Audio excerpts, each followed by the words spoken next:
इसीलिए व्रत अनुष्ठान सब आपने देखा होगा, पुरुषों के लिए जितने व्रत अनुष्ठान नहीं, जितने स्त्रियों के लिए, माताओं के लिए व्रत अनुष्ठान है। क्योंकि माताएं जितनी सहनशील हैं उतने पुरुषों का सहनशील नहीं कहा गया है। भक्तिमती जितनी माताएं हैं उतना भाव पुरुषों के लिए नहीं कहा गया है। पुरुष त्याग प्रधान है, पुरुष वैराग्य प्रधान है, लेकिन सहनशीलता और तप प्रधान स्त्री हैं, माताएं हैं। इसलिए जितना कष्ट सहनशील माताएं कर सकती उतना कष्ट पुरुष नहीं सह सकते। इसलिए स्त्रियां चाहें तो अपने घर की स्वामिनी बनकर अपने घर को कैसा भी बना सकती हैं। इसलिए स्त्रियों के पास परम दायित्व है, परम सहनशीलता का भाव, परम भक्तिमती होने का भाव। इसीलिए व्रत अनुष्ठान पूजा तपस्या ये सब स्त्रियों के लिए है। और जब ये जो कुछ भी करती हैं उसका फल उन्हें उनके पतियों को प्राप्त होता है। तो पति के निमित्त, संतान के निमित्त, आप देखिए कल गणेश चतुर्थी थी, माताएं व्रत धारण किए हुई थी। यहाँ पर अन्य माताएं पूजन के लिए यहाँ खड़ी हुई थी। तो क्या है, माताएं कितनी भक्तिमती हैं, कितनी साधक हैं, कितनी तपबल है। तो दिन दिन भर व्रत करके अपनी संतान के लिए, पति के लिए व्रत धारण करती हैं।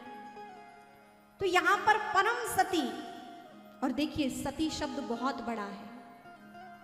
सती साधारण स्त्री के लिए नहीं लगता है। सती शब्द बहुत उच्च कोटि का, पराकाष्ठा पे पहुंचा हुआ शब्द है। वो परम भाव है। जो पति का अनुसरण करे, जो पति के चरणों में अनुरक्त रहे, जो पति की बात में अपनी सहमति रखे, जो पति धर्म पथ पर चले तो उनकी संगनी बने, धर्म पथ पर चले, वह धर्म पत्नी है। इसलिए यहाँ पर धर्म पति नहीं कहा गया, धर्म पत्नी कहा गया है। जो धर्म में प्रवृत्त हो और पति को भी धर्म में प्रवृत्त करे, वह धर्म पत्नी है। शुभ कर्म करे और शुभ कर्म कराए, वह धर्म पत्नी है। जो शुभ आचरण करे और शुभ आचरण में लगाए, वह धर्म पत्नी है। तो ऐसी परम सती वृंदा जी, जिन्होंने कभी किसी पुरुष का स्पर्श ना किया हो, तो अब ये दैत्यराज, इसकी कैसे मृत्यु हो? तो कहते हैं भगवान जलंधर का ही रूप बनाकर आ गए। जब भी असुरराज जलंधर कहीं युद्ध में जाते तो देवी वृंदा उनका तिलक किया करती थी। जिसका बल, वह अपने सतीत्व का बल अपने मस्तक पर तिलक लगाने से जैसे होता ना कवच, उस भांति अपने पति को आबद्ध कर देती।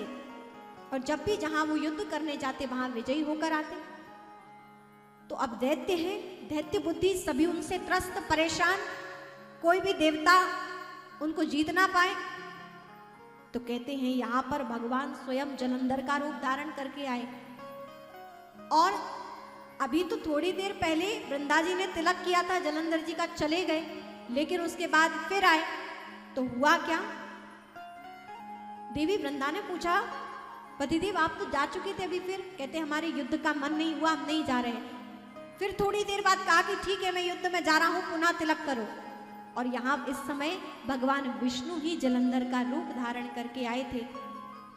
और सती स्त्री वृंदा ने जब भगवान विष्णु का तिलक किया, समझ गई कि ये मेरे पति नहीं है। स्पर्श से ही अनुभव हो गया।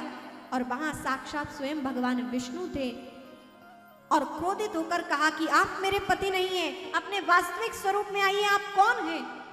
और भगवान विष्णु संकुचित होकर एक सती के समक्ष हाथ जोड़कर भगवान विष्णु खड़े हैं कि देवी, मैं आपका पति जलंधर नहीं अपितु स्वयं विष्णु हूं। जैसे ही देखा, देवी वृंदा ने उन्हें प्रणाम किया कि भगवान आप हैं, लेकिन आपने मेरे सतीत्व को भंग किया है। मैंने कभी अपने पति के अलावा आपका भी विचार नहीं किया है। आपको इष्ट के रूप में मैंने माना है, प्रणाम किया है, लेकिन मेरे पति का स्थान और आप तो भी नहीं ले सकते। और कहते हैं कि उसी क्षण देवी वृंदा ने भगवान विष्णु को श्राप दिया। कहा मैं अपने पति के चरणों की सौगंध खाकर अपने सतीत्व के बल से आपको श्राप देती हूं कि जिस प्रकार आपने छल से मेरा स्पर्श किया है, आपने वहां पर क्या हुआ, दैत्यराज जलंधर युद्ध कर रहे थे और देवताओं ने उन्हें पराजित किया। जलंधर मारे गए युद्ध में। भगवान विष्णु ने सारी घटना बताई और कहा, देवी वृंदानी कि जिस प्रकार आपने छल से मेरा अस्तित्व भंग किया है, मेरे पति की मृत्यु हुई है, मैं आपको श्राप देती हूं कि आप भी मनुष्य रूप में आए और आपकी पत्नी को भी मेरे ही पति छले, तब आपको पता चलेगा कि क्या कष्ट होता है।